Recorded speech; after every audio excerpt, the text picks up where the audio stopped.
अध्यक्ष महोदय, या सभागृहातील ज्येष्ठ सदस्य सांगतील ना सुधीरभाऊ मुनगंटीवार यांनी सन 2025 चे विधानसभा विधेयक क्रमांक 11 मोटार वाहन महाराष्ट्र सुधारणा विधेयक 2025 या सभागृहात मांडलेले। सर्वप्रथम मी या सभागृहामध्ये हे विधेयक मांडल्याबद्दल सुधीरभाऊंचं मनापासून अभिनंदन करतो आणि परिवहन मंत्री म्हणून आभारी व्यक्त करतो। ते ह्या करता की परिवहन मंत्री झाल्यानंतर मी वेळोवेळी सुधीरभाऊंना नेहमी सांगत असतो की तुमचं मार्गदर्शन गरजेचं आहे, कारण ह्या सभागृहातील 20 वर्ष सदस्य म्हणून काम करत असताना वेळोवेळी सत्ताधारी पक्षाचे असू द्या किंवा विरोधी पक्षामध्ये बसलेले असू द्या, सुधीरभाऊंचं भाषण ऐकणं किंवा त्यांनी जे विधेयक मांडले किंवा ज्या विषयावर त्यांनी चर्चा केली, मला असं वाटतं ह्या सभागृहातील जर काही सदस्यांनी त्यांच्या भाषणांवर आणि ते करत असलेल्या सभागृहातील कामकाजांवर जर लक्ष दिलं तर निश्चितपणे प्रत्येक आमदाराची एक टमकं होईना पण वाढू शकेल अशा प्रकारचं त्यांचं मार्गदर्शन सभागृहाला असतं।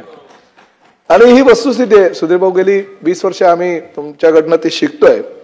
आजच्या ह्या चर्चेमध्ये किंवा ह्या विधेयकाच्या दरम्यान भाग घेतलेले आमचे सहकारी रईसभाई शेख, आमचे अमीनभाई पटेल, आमच्या गायकवाडताई, मीरभाई कोटेचा, विक्रम पाचपुतेजी, आमचे मुरजी पटेल, आमचे सहकारी धाराशिव जिल्ह्यातून निवडून आलेले श्री स्वामी, याचबरोबर सभागृहातील अन्य काही सदस्यांना कदाचित जास्त जर सदस्य असते तर त्यांना भाग घेता आला असता। सुधीरभाऊ, आपली चर्चा चालू असताना माझ्याकडे आमच्या अधिकाऱ्यांकडनं काही चिठ्ठ्या आल्यात। म्हणजे ज्या पद्धतीनं आपण छापील उत्तर लक्षवेधीचं किंवा एखाद्या गोष्टीचं देत असतो, त्या छापील उत्तरामध्ये ज्या काही गोष्टी लिहिलेल्या असतात त्यानुसार त्यांनी छापील उत्तर दिलं। आणि त्यामध्ये मला आमचे अधिकारी जे बसलेले आहेत त्यांना एक गोष्ट या ठिकाणी सांगायची आहे। त्यांनी मला चिठ्ठी पाठवली, त्यात लिहिलं होतं की 2022 पूर्वी महाराष्ट्रात दरवर्षी अपघाती मृत्यूंचे प्रमाण वाढत होते, परंतु विभागाच्या प्रयत्नामुळे सन 2023-2024 मध्ये अपघाताचे मृत्यूचे प्रमाण हे 2% कमी झालेले आहेत। म्हणजे 2022 पूर्वी सुद्धा आपलंच डिपार्टमेंट त्या ठिकाणी काम करत होतं आणि 2024-25 मध्ये किंवा 23-24 मध्ये आपलंच डिपार्टमेंट काम करत होतं। आपल्याच डिपार्टमेंटच्या कार्यकाळात तो आकडा वाढत होता आणि आपल्याच डिपार्टमेंटच्या कार्यकाळामध्ये तो आकडा 2% कमी झाला। म्हणजे काही तुमचे स्वागत, हार, फुले, श्रीफळ देऊन सत्कार करण्याचं सारखी गोष्ट नाहीये। नाही, आकडे जाऊ द्या, आकडेवारीकडे मी जात नाही, पण ही वस्तुस्थिती आहे। अपघातांच्या प्रमाण दिवसेंदिवस वाढत चाललेलं आहे आणि जी सुधीरभाऊंनी आकडेवारी सांगितलेली आहे म्हणजे आश्चर्याची गोष्ट आहे की 15,000पेक्षा जास्त मृत्यू जर ह्या राज्यामध्ये होत असतील तर शोकांतिक आहे। पण हेही तेवढंच खरं आहे की फक्त आणि फक्त आरटीओ डिपार्टमेंटच्या चुकांमुळे किंवा त्यांनी न केलेल्या कार्यपद्धतीमुळे हे अपघात होत नाही किंवा हे मृत्यू होत नाही, इतरही काही गोष्टी कारणीभूत आहेत। आणि त्यात सगळ्यात जास्त कारणीभूत जर कोणी असेल तर नॅशनल हायवे ऑथॉरिटी, PWD, महापालिका, नगर परिषदा, ग्रामपंचायतीच्या परिसरातले जे रस्ते आहेत ते रस्ते ह्या मृत्यूला मोठ्या प्रमाणात कारणीभूत आहेत। परंतु आपण परिवहन खात्याचे मंत्री म्हणून त्यांच्यावर किंवा आपलं डिपार्टमेंट म्हणून त्यांच्यावर आपण जबाबदारी सोपवून पण चालणार नाही। शेवटी ट्रान्सपोर्ट डिपार्टमेंट आहे, आपलं डिपार्टमेंटचं कर्तव्य आहे आणि रस्ते सुरक्षेसाठी एवढ्या मोठ्या प्रमाणात निधी केंद्र शासनाकडून येत असताना किंवा आज राज्यामध्ये 5व्या क्रमांकाचं आमचं डिपार्टमेंट आहे, ते राज्याला 15,000 कोटीपेक्षा जास्त महसूल मिळवून देतं। अशा डिपार्टमेंटचा मंत्री होत असताना किंवा अशा डिपार्टमेंटचे आपण अधिकारी म्हणून काम करत असताना आपली काहीतरी जबाबदारी आहे। या सभागृहातील बहुतेक सदस्य हे अमेरिकेला, युरोपला किंवा UAEला किंवा अन्य सगळ्या देशांमध्ये जेव्हा जात असतात, म्हणजे मी एशियन कंट्रीचे काही भाग सोडले, इव्हन एशियन कंट्रीमध्ये हाँगकाँग, बँकॉक, पटाया सारखे सुद्धा काही देश आहेत की त्या देशामध्ये तर सुद्धा रस्ते सुरक्षेला जास्त महत्त्व दिलं जातं। जसं सुधीरभाऊंनी सांगितलं की अमेरिकेमध्ये एका ब्रिजवर 6 मृत्यू झाल्यानंतर तो ब्रिज बंद केला आणि ताबडतोब त्यांनी 1200 कोटी रुपये, 1200 कोटी असू दे किंवा 1200 कोटी डॉलर खर्च करून त्यांनी दुसरा ब्रिज उभारला। परंतु आपल्या देशामध्ये मात्र लोकसंख्या वाढलेली आहे, रस्त्या अपघातामुळे जे मृत्यू होतात त्यामुळे थोडेसे जर मृत्यू झाले तर काय फरक पडतो असा जर विचार काही लोकांनी केला तर ते अतिशय चुकीचं आहे. एका एका मृत्यूला सुद्धा आपण जबाबदार आहोत हे ध्यानात ठेवलं पाहिजे.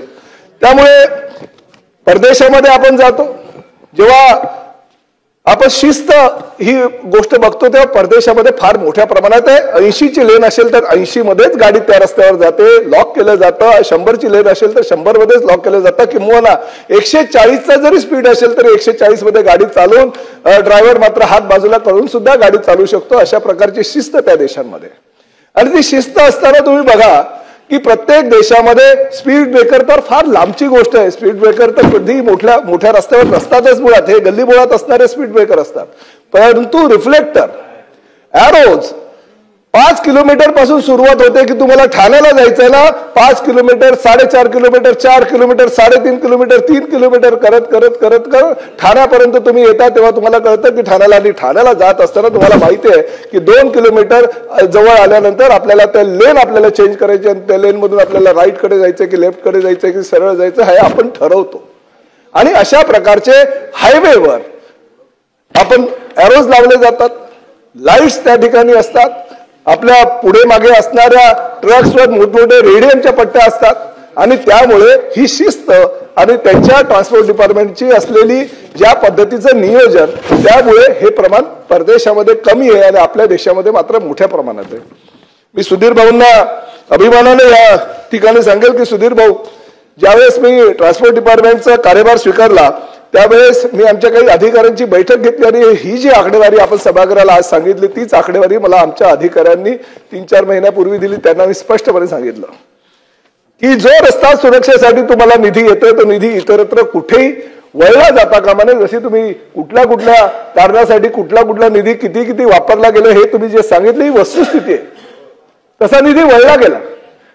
ज्या गोष्टीसाठी निधी सेंट्रल गव्हर्नमेंटने तुम्हाला दिलेला आहे, स्टेट गव्हर्नमेंट पॉझिटिव्ह आहे जर तुम्हाला तो निधी द्यायला, तर तो निधी तुम्ही फक्त रस्ता सुरक्षा आणि लोकांचे मृत्यू होणे, अपघात होणे, मृत्यू लांबची गोष्ट आहे, परंतु कोणाचे हात गेलेले आहेत, कोणाचे पाय गेलेले आहेत, कोणाचे डोळे गेलेले आहेत, असे सुद्धा अपघात झालेले आहेत, त्याची तर नोंदच नाहीये. त्यामुळे रस्ता सुरक्षेला प्राधान्य देण्याचं गरजेचं आहे. आणि त्या माध्यमातून मी आमच्या डिपार्टमेंटला स्पष्टपणे सांगितलंय की भले नॅशनल हायवे असू द्या, भले NSRTCचा रस्ता असू द्या, भले PWDचा रस्ता असू द्या, भले महानगरपालिकेचा रस्ता असू द्या, परंतु राज्यातील मोठ्या रस्त्यांवर रस्ते सुरक्षिततेच्या दृष्टिकोनातून आपल्याला ह्या सगळ्या उपाययोजना ज्या परदेशामध्ये केल्या पाहिजे त्या उपाययोजना आपल्याला आपल्या राज्यामध्ये आणणं गरजेचं आहे. आणि त्यामुळे फक्त ह्या सुरक्षिततेसाठी नाही, आम्ही रिफ्लेक्टर लावून किंवा त्या ठिकाणी एरोज लावून सुद्धा आपल्याला थांबायचं नाहीये किंवा स्पीड ब्रेकर ची व्यवस्था करून सुद्धा थांबायचं नाही. आपण आपल्या ज्या टोल ज्या ठेकेदाराला दिले जाते त्याच्यामध्ये खूप त्या कंडिशन्स असतात की तुम्ही अँब्युलन्स ठेवली पाहिजे, तुम्ही फायर ब्रिगेडची गाडी ठेवली पाहिजे, तुम्ही अन्य सुविधा ठेवल्या पाहिजे, परंतु कुठेही काही त्याची व्यवस्था केलेली जात नाही. आपल्याला हे कळतं. रस्ते सुरक्षितेमध्ये ट्रान्सपोर्ट डिपार्टमेंटकडनं तुम्हाला अँब्युलन्स किंवा फायर ब्रिगेडच्या गाड्या सुद्धा स्वतःच्या ठेवाव्या लागेल. दर 50 किलोमीटर मध्ये जर एखाद्या गाडीला आग लागली तर 25 किलोमीटर मागे किंवा 25 किलोमीटर पुढे तुम्हाला 10 मिनिटांमध्ये तिकडे किंवा 5 मिनिटांमध्ये पोहोचून त्या गाडीची तुम्हाला आग विझवता आली पाहिजे. किंवा जर अपघात झाला तर 5 ते 10 मिनिटांमध्ये तुमची अँब्युलन्स, डिपार्टमेंटची अँब्युलन्स त्या ठिकाणी पोहोचली पाहिजे. अशी व्यवस्था तुम्हाला करावी लागेल आणि तो रस्ते सुरक्षिततेचा निधी आहे तो त्यासाठी तुम्हाला खर्च करावा लागेल. आणि अशी प्रकारची उपाययोजना आपण करतोय. अध्यक्ष महोदय, खूप अनेक असे प्रस्ताव आहे की ते प्रस्ताव विचाराधीन आहे. आणि त्याचबरोबर सुधीर भाऊंनी मला आज जी नावं सांगितली, डॉक्टर शंकर विश्वनाथ, डॉक्टर रणजित गाडगीळ, संदीप गायकवाड, तर ही मंडळी मोठी मंडळी ह्या सभागृहामध्ये आपण त्यांचं नाव घेतोय. परंतु मी सुधीर भाऊंनाच विनंती करेल की सुधीर भाऊ, आपण जर एक कमिटी केली आणि हे 2% प्रमाण अजून काही कमी करता येतं का, आपल्याला 5% करता येतं का, 10% करता येतात किंवा 0 करता येतं का, यासाठी जर ह्या कमिटीची आपल्याला काही गरज असेल तर आपण त्यांच्याशी चर्चा करावी. आणि चर्चा करून आपण शासन नियुक्त ही कमिटी करून त्यांच्या माध्यमातून रस्ते सुरक्षिततेसाठी भविष्यामध्ये काय काय उपाययोजना करता येईल. निधीची काही तरतूद किंवा काही कमी नाही आहे सुधीर भाऊ. अध्यक्ष महोदय, भरपूर निधी आरटीओ डिपार्टमेंटकडे आहे. सेंट्रल गव्हर्नमेंट ह्या बाबतीत भरपूर मोठ्या प्रमाणात निधी देतो. फक्त त्या निधीचं नियोजन योग्य प्रकारे व्हायला पाहिजे. तर हे 2% जे प्रमाण आहे ते 20% पर्यंत जायला वेळ लागणार अशी मला खात्री आहे आणि त्या माध्यमातून आपण तशी उपाययोजना करतोय. आता आमचे मित्र विक्रम पाचपुते साहेबांनी सांगितलंय की त्यांच्या मतदारसंघामध्ये जे ऊसाचे ट्रॅक्टर असतात आणि त्या ऊसाच्या ट्रॅक्टरमध्ये 4 ते 5 किंवा 5 ते 6 मृत्यू होत असतात. परंतु शेवटी लोकप्रतिनिधी म्हणून पाचपुते साहेब आपली पण काही जबाबदारी असते. मी जेव्हा बघतो तेव्हा आपण रस्त्यावरून जात असताना ते ट्रॅक्टरचं वजनाची क्षमता असते 5 टन 8 टन आणि ते ट्रॅक्टर 20-20 टन वजन उचललं जातं ऊसाचं आणि अर्धेपेक्षा जास्त ऊस हे बाहेर असतात. त्यामुळे आपणही आपल्या शेतकऱ्यांना हे सांगितलं पाहिजे की बाबा अपघातांचं प्रमाण वाढलेलं आहे, ऊस पूर्णपणे बाहेर पडलेले आहेत, त्याला रेडियम किंवा काहीची सोय तुम्हाला करायला पाहिजे, लाईट लावली पाहिजे. परंतु जर नियम आणून 1 फेरायच्या ऐवजी त्यांनी 2 फेरे केले तर हे जे प्रमाण आहे ते प्रमाण कमी होईल. कारण शेवटी प्रत्येक ठिकाणी आरटीओ किंवा ट्रान्सपोर्ट डिपार्टमेंट पोहोचू शकत नाही. त्यामुळे आपली लोकप्रतिनिधी म्हणून जबाबदारी आहे. परंतु ती जबाबदारी पार पाडत असताना जर आमच्या डिपार्टमेंटचं काही सहकार्य आपल्याला लागलं तर निश्चितपणे ते केलं जाईल. बाईकच्या बाबतीत मुरजी पटेलांनी एक मुद्दा उपस्थित केला, ही वस्तुस्थिती आहे. जे बाईकवाले जे आहेत ना त्यांना लायसन पण नाहीये. ती इलेक्ट्रिक व्हेकल आहेत, त्यांना 25 किलोमीटरची परमिशन आहे, त्यांना आरटीओची परमिशन वगैरे काही नाही. पण सर्रासपणे स्विगी झोमॅटोसाठी ह्या बाईक वापरल्या जातात. त्यांच्यावर कारवाई करण्याचं प्रमाण आरटीओनं फार मोठ्या प्रमाणात केलेलंच आहे. पण भविष्यामध्ये ते अजूनही कसं नेस्तनाबूत करण्यात येईल, सगळ्या गाड्या कशा जप्त करण्यात येईल, प्रत्येकाला कशा आपण पोलीस स्टेशनला आणून त्यांच्या मालकांना पण कसं काय अटक करता येईल याची सुद्धा जबाबदारी आपण भविष्यामध्ये घेऊ. अनेक गोष्टी या सभागृहातील आमच्या सदस्यांनी सांगितलेल्या आहे. परंतु जी आकडेवारी सुधीर भाऊंनी सांगितलेली आहे ही आकडेवारी ह्या महाराष्ट्राला भूषणावह नाही. त्यामुळे ह्या खात्याचा मंत्री म्हणून मी निश्चितपणे त्यावर कसा तोडगा काढता येईल आणि ही आकडेवारी कशी कमी होईल यासाठी आपण 100% सगळेजण प्रयत्न करू.